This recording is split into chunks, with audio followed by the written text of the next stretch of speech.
नमस्कार मित्रांनो, सगळ्यांचे स्वागत माझ्या कॉमन मॅन या यूट्यूब चॅनलवर.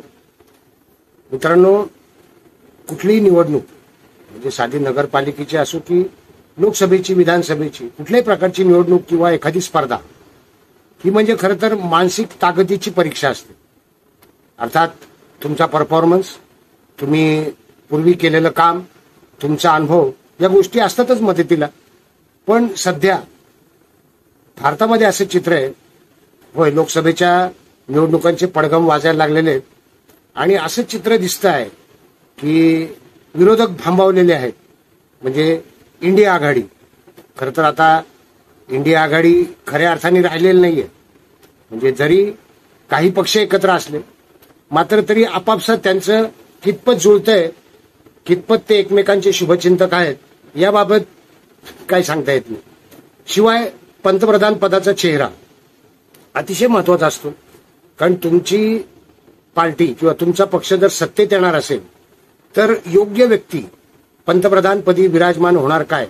आता योग्य व्यक्ती याच्यामध्ये अनुभव आला, पूर्वीचं कामकाज आलं, पूर्वी कशा पद्धतीचं वर्तन आहे, पूर्वी खरोखर काही काम केलं आहे का जनतेसाठी, देशाप्रती प्रेम आहे काय, देशप्रेम महत्वाचं आहे, आणि तुमचा दृष्टिकोन सकारात्मक आहे काय, विकासाचा आहे काय, हे प्रश्न आपोआपच जोडीला येतात. आणि मला वाटतं यावेळी देखील भारतीय जनता पार्टीने या सगळ्या गोष्टीमध्ये बाजी मारलेली आहे आणि त्याचं संपूर्ण श्रेय म्हणजे पक्षाला आहेच, एनडीएच्या घटक सदस्यांना देखील आहे. मात्र जे प्रमुख आहेत, लीडर म्हणूयात आपण, जो भारतीय जनता पार्टीचा किंवा एनडीएचा पंतप्रधान पदाचा चेहरा आहे नरेंद्र मोदी, त्यांनी मानसिक ताकदीमध्ये केव्हाच बाजी मारली आहे.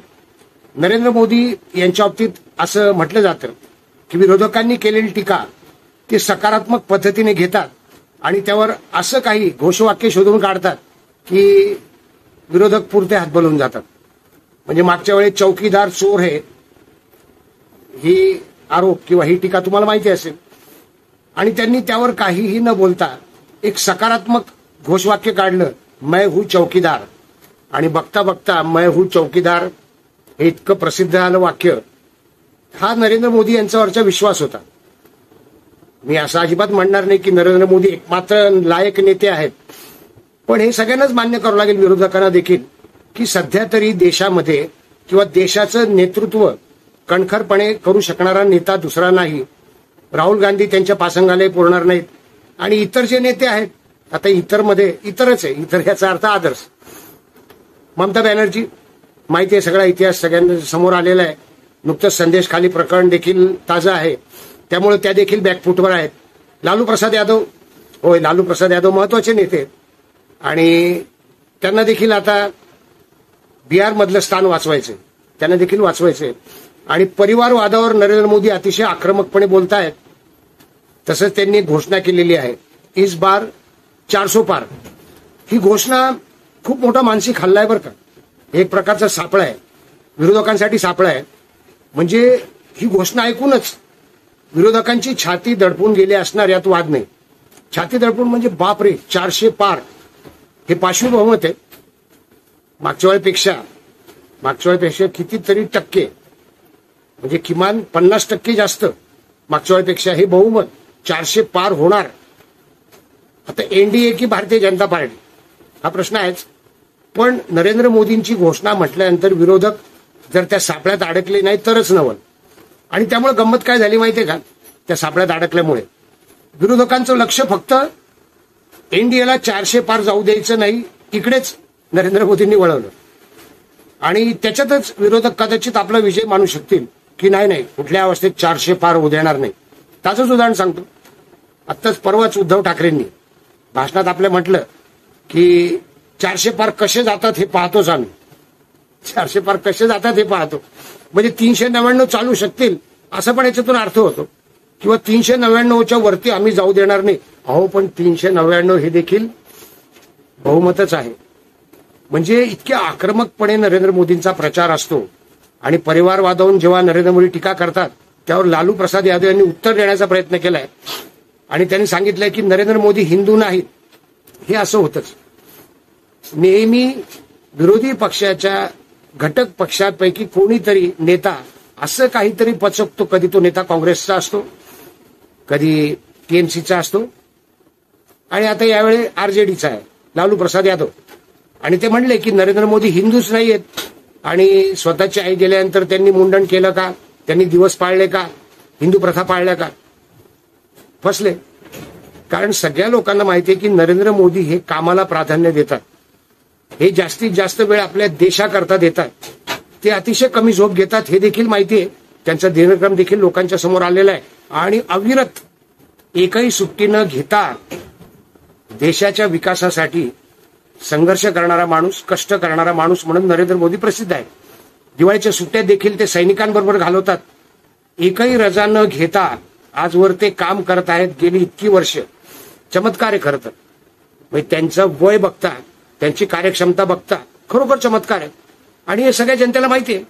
पूर्वी ठीक आहे, सोशल मीडिया इतका ऍक्टिव्ह नव्हता, इंटरनेट नव्हतं, लोकांच्या हातात मोबाईल नव्हते, गुगल नव्हतं, त्यामुळे लोकांना माहिती कळत नव्हती, खरी खोटी माहिती लोक काढू शकत नव्हते.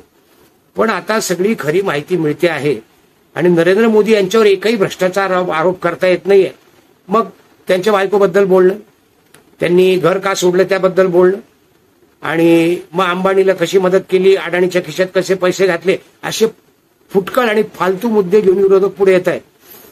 त्यावर नरेंद्र मोदींनी छानपैकी उत्तर दिलंय.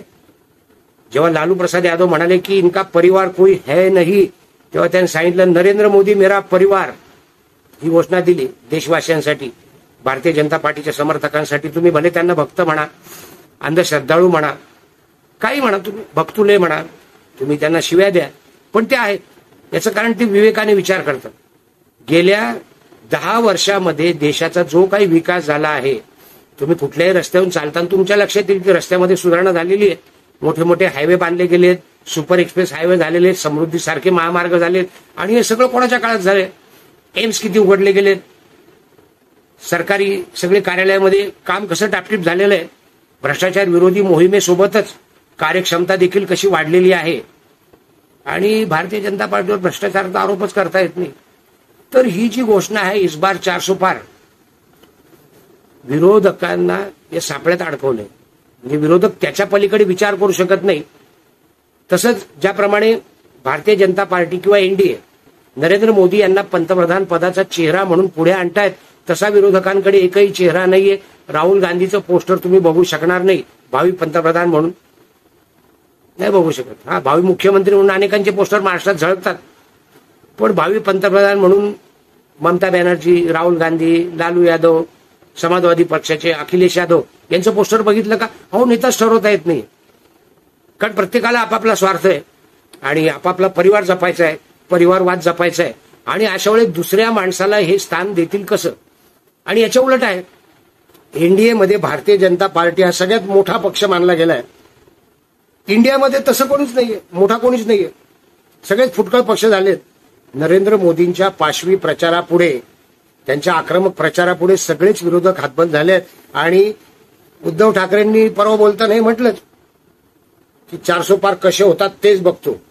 म्हणजे 400 पार नाही होणार, पण 399 जास्तच झाले की 399.